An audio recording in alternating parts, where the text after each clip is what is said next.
আজকের ভিডিওটি আমার ব্যবসায়ী বন্ধুদের জন্য একটি গুরুত্বপূর্ণ ভিডিও হতে চলেছে।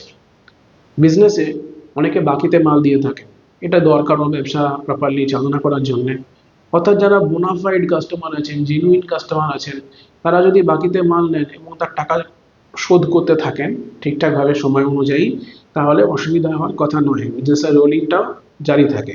কিন্তু যদি এমন দেখা যায় যে কোনো ব্যবসার ক্ষেত্রে মাল তো দিয়েছেন, নিয়েওছেন যিনি, কিন্তু তিনি টাকা শোধ করছেন না, বা একটা গ্রুপ অফ কাস্টমার্স টাকা শোধ করছে না, এবং সেটা আস্তে আস্তে 6 মাস, 7 মাস, 8 মাস, 1 বছর হয়ে যাচ্ছে এবং সেই পরিমাণটা অনেক বাড়তে থাকছে, তখন কি হয়, বিজনেসের টাকা ব্লক হয়ে যাচ্ছে, অর্থাৎ রোলিংটা হ্যাম্পার্ড হচ্ছে। এই অবস্থায় আপনার ব্যবসা স্থলে বাস্তু চেক করাটা অত্যন্ত জরুরি। দেখুন, সাউথ ইস্টে অর্থাৎ দক্ষিণ পূর্ব যে কর্নার, যে জোনটা রয়েছে, 16টা জোনে ডিভাইড করে দেখুন সাউথ ইস্টে কোনো blue, black, white, grey colour এসে গেছে কিনা।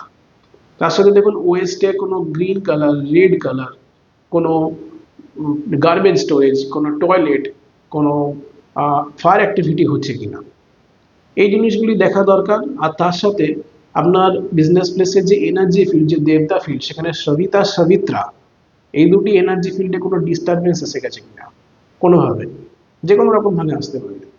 তো যখন আপনি প্রপার কনসালটেন্সির মাধ্যমে এই ত্রুটিগুলিকে প্রপারলি চিহ্নিত করেন এবং তার যে ডিমোলিশন ফ্রি ট্রিটমেন্ট হয় সেটিকে যখন অ্যাপ্লাই করেন, তখন দেখা যায় আস্তে আস্তে পিরিয়ডিক্যালি আপনার যে সমস্যা আপনি ফেস করছেন তার থেকে বেরিয়ে আসতে পারছেন।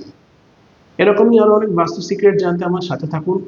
ভিডিওটি ভালো লাগলে লাইক করবেন, শেয়ার করবেন। দেখা হচ্ছে পরবর্তী ভিডিও খুব শিগগিরই। ধন্যবাদ।